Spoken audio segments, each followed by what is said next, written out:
Valentine's Day. The day of chocolates, rose petals and champagne. A day to express your love for your significant other.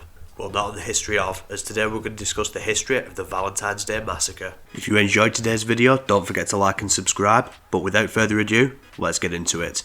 During the 1920s and 30s, the city of Chicago gained notoriety for being an extremely dangerous place.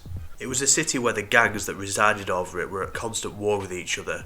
Bloodshed among these gangs was commonplace. These gangs took it upon themselves to supply the city with alcohol, which was banned nationwide from 1920 until 1933 in an era known as prohibition. The illegal production and distribution of alcohol was known as bootlegging. These bootlegging gangs were making money hand over fist, supplying underground bars known as speakeasies. Out of all the Chicago gangs, one man stands out, and his name has forever been written in the history books. His name was Scarface Capone. Despite being a man who definitely deserves his own video on this channel, he was a ruthless gangster who made his money from his network of bootlegging, prostitution and illegal gambling operations. Despite having an estimated wealth of around $100 million in 1927, which is around 1.4 billion today, that wasn't quite enough for him.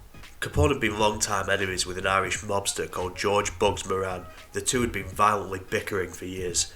They would often attack each other's rackets and kill each other's gang members. The bitter enemies shared the same goal, each one of them wanting to have ultimate control of the city. The years-long gang war came to an epically violent crescendo on Valentine's Day in 1929. Moran had placed a $50,000 bounty on Capone's head and sought to see him removed from existence. Being a man of action, Capone decided to act first before the hit on him could be carried out. A nondescript garage on North Clark Street was the home of one of Moran's bootlegging operations. On April 14th, a number of Capone's men dressed as police officers raided the garage. They proceeded to line Moran's men up against the wall and pretended they were going to arrest them. When everyone was lined up, Capone's men used automatic weapons to unleash a barrage of bullets. By the time the last shot was fired, around 70 rounds of ammunition had been unloaded into 7 gang members, leaving all but one of them dead. The Chicago police arrived shortly after the killing and found one man called Frank Gusenberg still alive. They tried to question him for details of what had happened, but he refused to divulge any information to the police. When he was asked who had shot him, the mortally wounded Gusenberg kept his code of silence, responding, "No one, nobody shot me." He later died of his wounds a mere 3 hours after the shooting.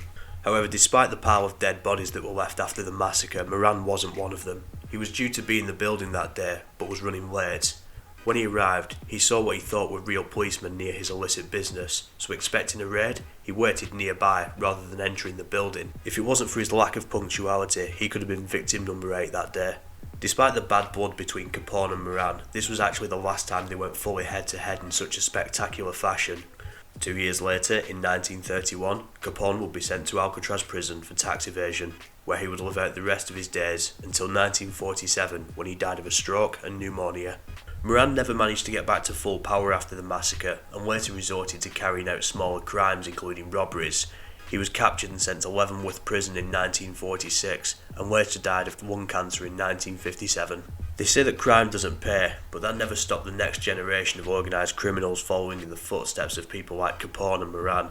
Whenever there's an opportunity to make money, there will always be those willing to exploit it for their own financial benefit. Organised crime is only going to continue to evolve for many years to come. Thank you for watching this episode of The History Of. If you did enjoy today's video, don't forget to like and subscribe and maybe leave a little comment down below.